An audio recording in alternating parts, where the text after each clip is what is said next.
Here we go. Let's just go right into it. So, the other day, after getting a good night's sleep, I woke up in the morning realizing that I had made a very obvious blunder in my setting up just intonation in Dorico, and I realized it while working and composing in it that some of the chords sounded really just and other chords sounded not very just. And what I realized that I had left the quote-unquote natural scale in equal temperament, and only notes that had accidentals or chroma, commas, whatever fancy word you want to call them, those were just to some degree. But I realized that I had forgotten to just make C major just, right? For this, we're basically using the Ben Johnston notation system, which does not go from equal temperament like some other systems, or some other tuning like Pythagorean. We are going from a triadic system that Ben Johnston set up, that builds the scale out of three major triads: C major, F major, G major, if I'm not mistaken. And then everything else is kind of just fanning out of those simple three triads. So very elegant. We get this sort of overwhelming complexity through a very simple principle. And that's some of the beauty of just intonation, as well as an important way to kind of find your way through the weeds of it, just because it can be a bit overwhelming at first. But all that to say is that I realized that we had to make the natural scale just, which when we say natural scale, in just the common everyday musical lingo, what often comes to mind is C major, or maybe you've heard the phrase, oh yeah, the white keys on the piano. No accidentals, nothing in it. It's just C major, essentially. Which that term natural scale is a bit more expansive, but I feel like the common conception of it is just C major, and it has nothing going on in it. But I was thinking about it, and in just intonation, C major, this quote-unquote idea of natural scale, does not actually exist that much. And that the principles of like sharps and flats, even commas, like, the little plus and minus sign, that all is there. But it's there by default. And so we don't have any symbols or accidentals that are going to point out those changes. And so all that to say is that I realized that I couldn't just go into Dorico and do 1200 EDO. We just added zeros to equal temperament, and now we had a higher resolution equal temperament. But sort of the kicker was that all my C major chords were, just normal equal tempered, or just what you'd find on an equal tempered piano. And that kind of defeats the purpose of going out of the way to set up a just system. So that was a lot of talking, which I apologize if it was boring, but just wanted to iron out some of those concepts before we get into to set up the concept we're going to focus on. And so that concept is realizing that I did not want a 1200 note EDO, or equal divisions of the octave, but instead I wanted a 11,998 EDO for just intonation. And now you might be thinking, wait a second, 11,998 is definitely a bit more than 1,200. What happened since last time? Well, a few things happened. One, multiple friends of mine were poking fun at me for settling for, two significant digits in my resolution of cent values. And I was like, well, a half of a cent, what's it going to do? It's not going to keep you up at night. And turns out it actually did keep me up at night. And then I had other friends kind of poking at me saying, hee hee ha ha, you you don't want those extra 2 digits. So I was like, okay, fine. If I'm going to do it, I'm going to really do it, right? Because what's the point? We're doing all this work and might as well have it be as on point as we possibly can. And so I realized we needed 11,998 EDO to best represent just intonation. And so to kind of explain that little number or big number, depending on your perspective, but here we can just get into it now and fire up the Tonality System editor. What I realized was that the steps in the just intonation, quote unquote, natural scale are not equal. They have just as much color or, chromas, color, chroma, whatever, as any sort of crazy accidental you could see. It's just they don't have any accidentals. So kind of going through it, I use this online cent calculator. Let's see, cent. What are you doing? Okay, cents. Yeah, okay. So I use this website, which is a great website for jumping between frequencies and cents. And there's some relationship between you can't go from one thing. I think it's you can't go from ratio to cents or something. It doesn't make sense. So I don't know, I forget what it is. But basically I sat down with the calculator and just grinded out some numbers. Let's see here. EJI intervals text. Yeah, and so I just grinded out some numbers. And this was calculating the cent values between the natural notes that we use in the C major scale. And, just remember that, if you pick C as your 1/1, then these are the values. But, if you pick something like A, you're going to get like sharps and different things. So stick with C just so we don't have to deal with any accidentals to get this system. Or these specific ratios, which is the very classic 1/1, 9/8, 5/4, 4/3, 3/2, 5/3, 15/8. And so we have our C, D, E, F, G, A, B. So I just did all the Hertz values. So you basically just, you take like fundamental, which I, for this example, use 256 Hertz for special reason, but that's for another time. Then put a Hertz. Hertz times...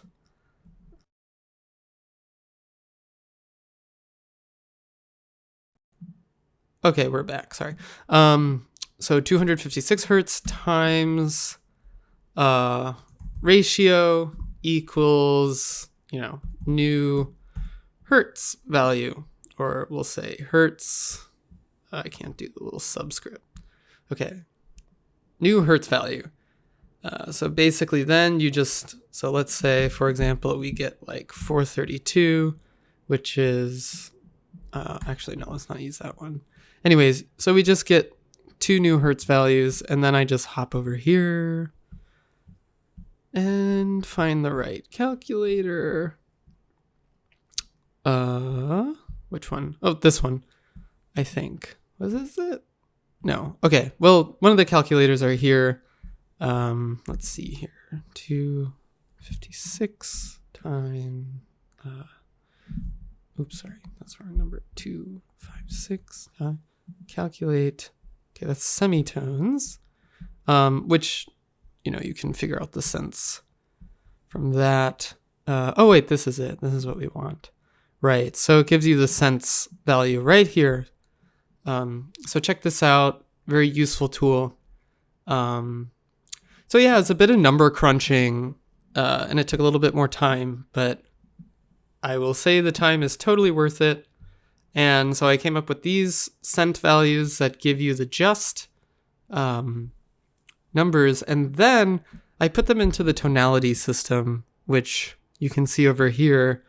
And I start at C, even though it starts at A here. Like, just start here. And so you see I put in the number 2039. You come over here.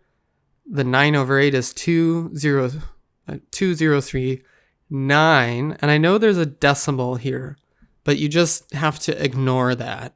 You just only want to take digits that are in the ones, tens, hundreds, and tenths space. So let's see here. And it's a little counterintuitive, but if you look here, it says C, and then there's a D over here on this side. So it means the distance between that, how many divisions. And so in this case, it's going to be like that many divisions. And then we just kind of do the same thing. So we get D to E, right?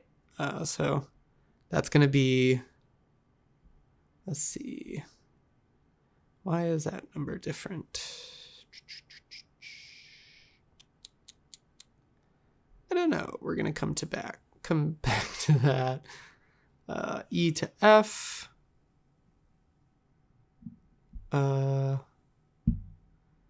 Okay.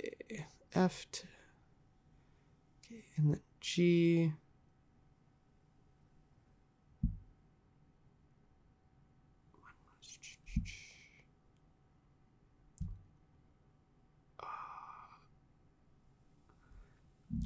Okay, I get it. I know what I did. Okay. Sorry. We had a bit of a dumb moment. So I'm subtracting these values. So the first one lines up, but then I went through and I did, 386.313714 minus 203.910002.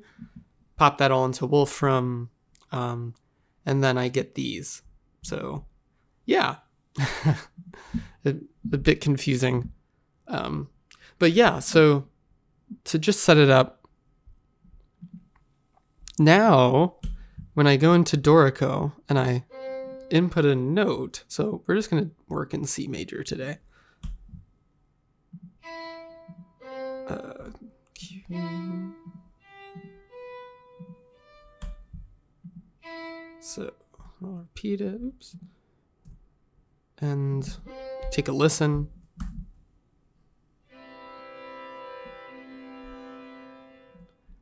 So yeah, much nicer. And I've built in some accidentals.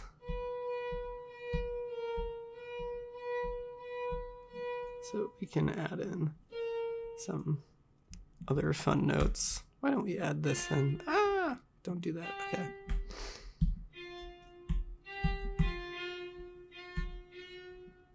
Okay, so we can really hear it now.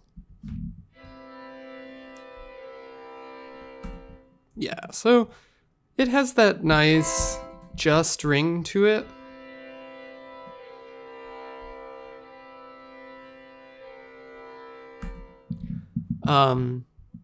So yeah, much better. Now that we can have a C major that's just. So, nothing wrong with having fun in C major. Let's think. Was there another thing? I had one other thing on my mind to bring up before we finish, which I'll stop this earlier, just so that we kind of have this is a conceptual talk. So if you're looking for like a hardcore tutorial, it might not be the best thing. But if you're just trying to wrap your head around the idea of it, then this is more what it's about. That's what I was going to do. So let's just take this sonority and just make a few of them.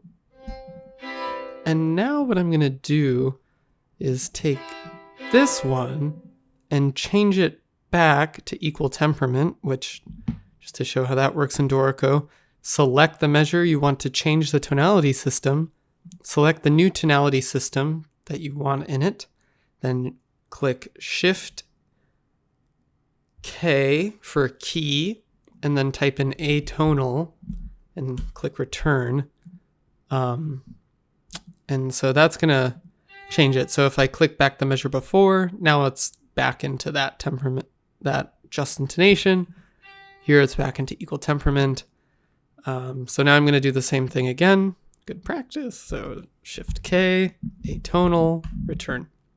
And the reason we put atonal is just to make sure it doesn't add any accidentals to the key signature, which Dorico does have the ability to make custom key signatures, which you could put like just intonation accidentals in them, which is super cool, but I haven't done it yet. And then just for fun, I'll do one more. So this is just select, equal temperament, key, atonal, bam. Okay. So let's just listen to this sonority, this sort of like 9/7 chord thing, because it has a 7 from C and a 9 from C. So let's just listen to that and compare the just one to the equal tempered one and see how they sound.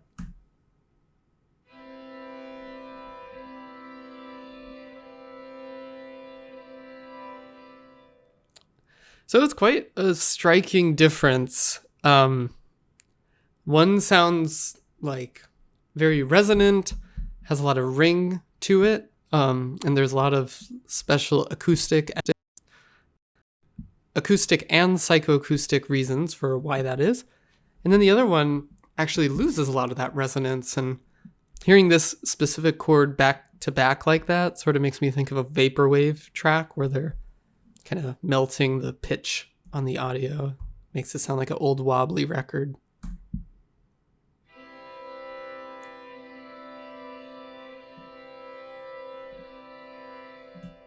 So yeah, long story short, that is how you do some just intonation in Dorico. And so I'll try to maybe make a few more of these where I break it down even further. And maybe even just build a tonality system together so that if you have any confusion, we can just do it step by step, really itemize it, really make it as simple and straightforward as possible. A little word of advice is that your accidentals will, for the most part, have 3 digits. And occasionally like a few more if they're really drastic. But just keep in mind that remember the decimal places we are using. So for this negative 174 for the flat up accidental, flat up is here because it has a flat and a little arrow going up. So Johnson called it flat up. When I did the math, which I'm taking negative 70.76, whatever, plus positive 53 something, whatever, for the up, I got negative 17.4. But when I put it into the tonality system and I used Dorico's pitch delta thing, I have to use, I basically have multiplied everything by 10. And I'm using negative 174, even though when you do the math, it's going to come out as negative 17.4. So you just have to have a little intuition of what to include after the decimal. If I try to include like that second place in the decimal, it's going to be the wrong pitch bend and it's going to be really off. And so it won't work. So it basically gives us that one decimal place of extra resolution, which is pretty good when you think of a cent being already 100 divisions of a semitone, and then dividing that into 10 parts. So it works pretty well, and it gives the playback a nice ring to it, which is a very useful thing if you are writing just intonation for performers and you want to send them MIDI tracks to work with and to practice with. You can just export the audio, solo out a track, put the other track slightly in the background, and just let them practice with it. Let them hear it, get it into their ears, or whatever tonality system you're using. So yeah, that's it. That was my little heads up. And yeah, so thank you so much, and have an awesome day. Happy composing.